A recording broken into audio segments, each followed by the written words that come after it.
It's Kaylin Goss from the KBIA Newsroom, and it's time for Missouri on Mic, conversations from Missouri in its 200th year. Kate Sandefur spoke with the Missouri on Mic team at the Adair County Public Library in May.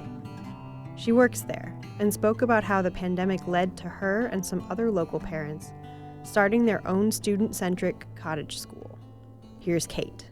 I have 6 children, and the school shut down in March of 2020. So I had 6 kids at home. I was a preschool teacher before we shut down.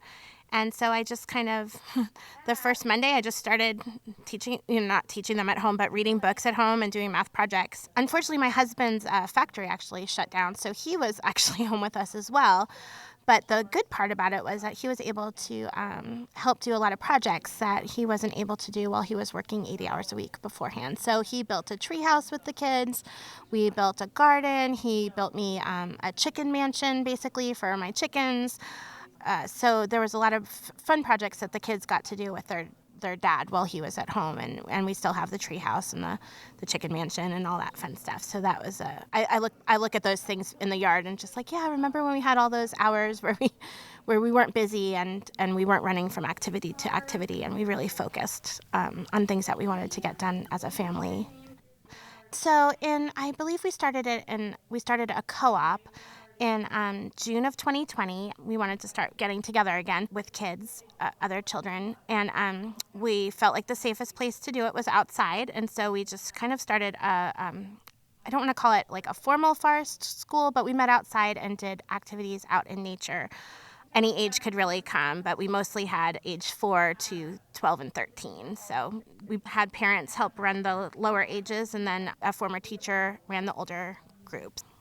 The parents decided that we kind of wanted to do something more with that. So we began, it's called a cottage school. So it's a private school, basically. It's nonprofit. It's equity-based. So depending on your income, that's how much tuition you pay. That was one of the pillars that the founder and I wanted, that everybody could join our school if they wanted, that their income didn't matter.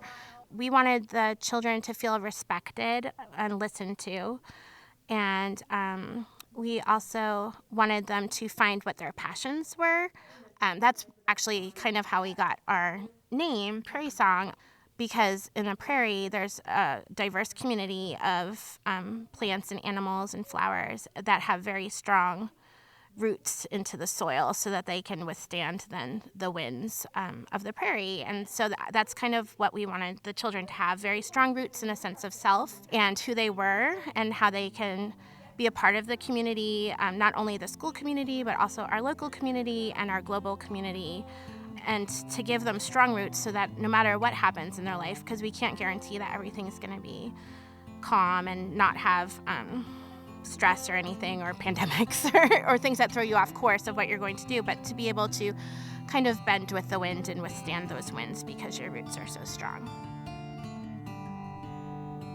That was Kate Sandefur speaking about Prairie Song Academy, a Kirksville area Montessori-based school that was born from the pandemic. Missouri on Mic is an oral history and journalism project from Missouri's 200th year. Thanks to Rebecca Smith for producing this episode, and the Burney Sisters for providing our music. For more conversations like these, visit kbia.org. I'm Kaylin Goss. Thanks for listening.